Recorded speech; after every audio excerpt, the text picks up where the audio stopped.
Hey up everybody, I'm just about to make a start on inside at Conservatory now. I'm putting a warm roof on. If you saw my previous part you'll have seen we redid all the roof structure, took the old roof off, put the new structure on and the tiles, and it's all watertight now. And we had a thunderstorm last night, or yesterday, and that tested it all, and it's all watertight. I've just made a diagram of the dimensions between all the roofing members so I can cut my thermal insulation to be a nice tight fit. I've just put one up actually, I'll show you that and then I'll crack on with this then.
Well, I've got to say I certainly got my money's worth out of that insulation.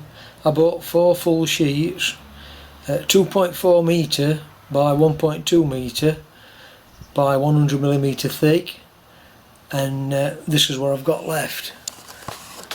You might laugh at me, but I've been joining pieces together just to finish off.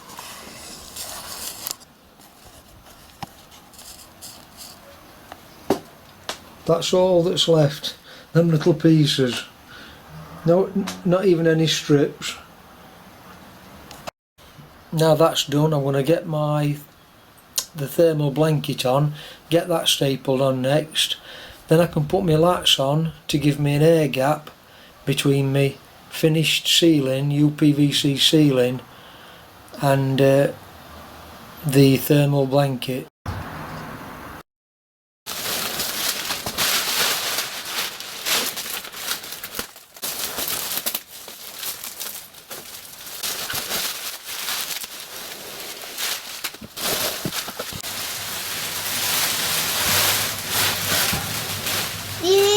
Do you need to record it now?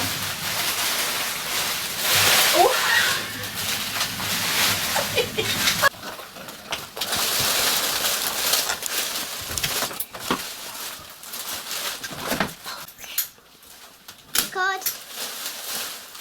Yeah.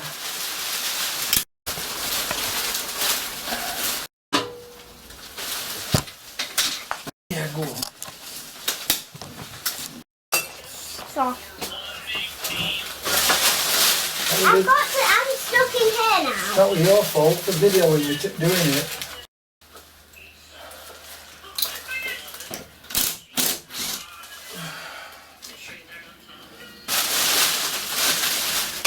I'll move that to the from you when I get this down. Turn it off now, look. I have. I've already done it. I already turned it off.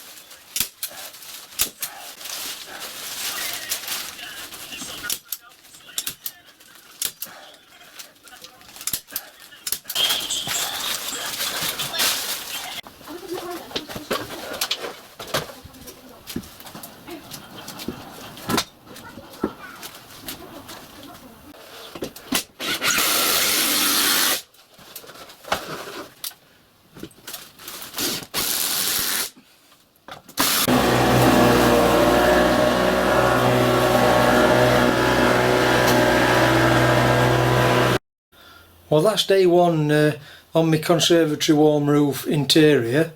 I've got all the insulation up and I've got the battens fitted, and I'm now ready for getting measured up and putting the UPVC panelling on.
That's it for day two then. 9 pieces on, and that's including me time this morning for 2 or 3 hours fetching the materials and having to cut them up on site where I fetched them from to get them onto my car roof rack. So that's a full day including fetching the materials.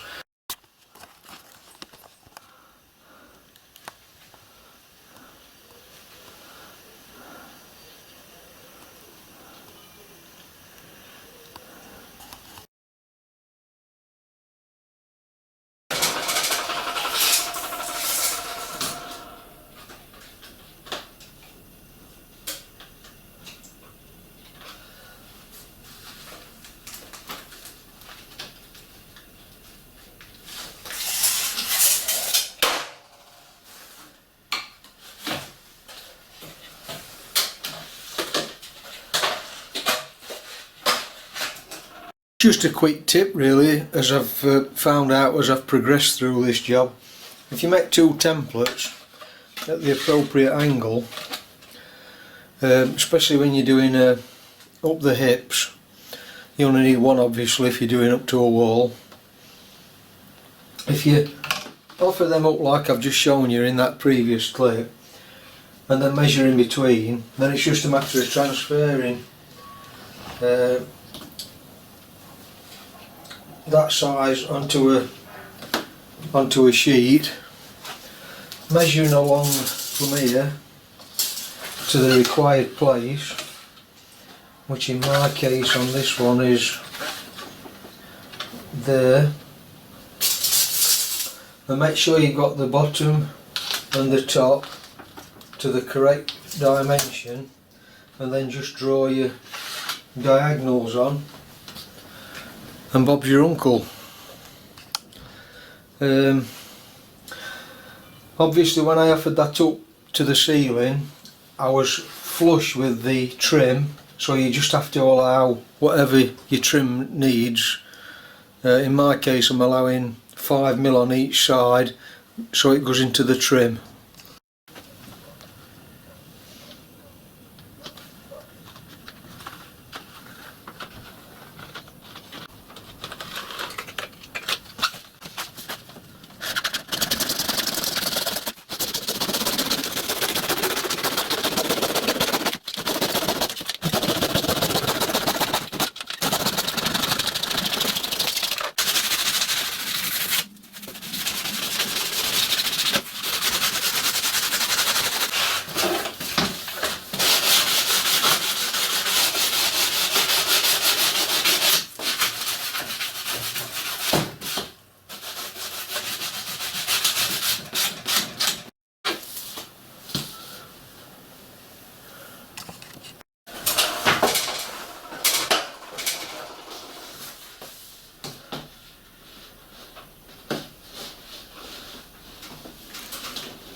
Well, that's it then. I'm at end of day 3 now and it's basically all completed now. I've just finished putting the blinds up and the light fitting back, and that's it really. Probably 3 days to do the outside, you know, give or take, and 3 days to do the inside, give or take. The only bit of advice I can probably give, and is don't try to attempt it on your own, because you need an extra pair of hands when you're doing this. My wife helped me to do the interior, and I had a friend help me. Well, she did help me to do some of the exterior as well, but I had another friend come up and he gave me a hand with lifting things in position and passing me things, etc. So yeah, you do need an extra pair of hands when you're doing this. Just basically I think that's as much as I can tell you really. I mean, if your DIY skills are up to it, give it a go. I'll just take camera off at stand and show you.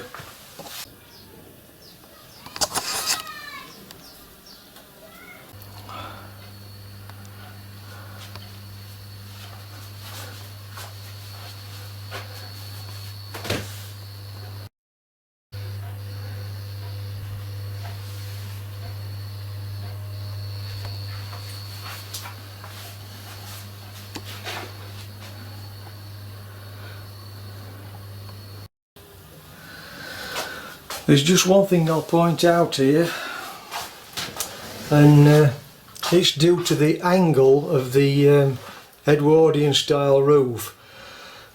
So the sides that come up this way, they're at 22.5 degrees, but the front that comes front and joins up there at the apex, that's a different angle. So when you're lining your panelling up on the inside, if you use this plastic panelling, you can see here I've got it absolutely bang on level. I've started at the frame, so I don't want to get too technical here, but if you imagine a triangle, the hypotenuse side, if it's a steeper angle, it's got less distance than a shallower angle, and that's the case here.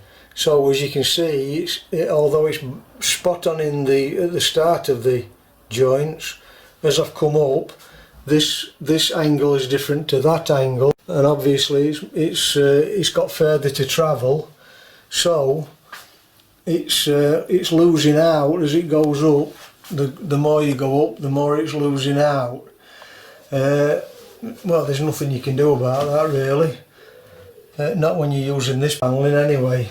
And the only other tip I could give is, if you saw in my previous clips, I was fitting the panels in this where